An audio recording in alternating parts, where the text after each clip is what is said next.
Daily Gospel reading for Saturday, 15th of March, 2025. A reading from the Holy Gospel according to Matthew. Jesus said to his disciples, "You have heard that it was said, 'You shall love your neighbor and hate your enemy.'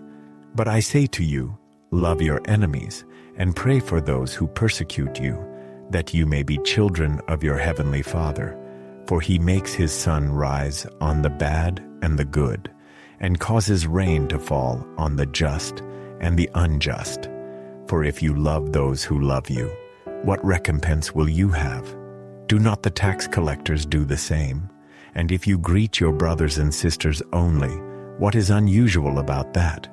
Do not the pagans do the same?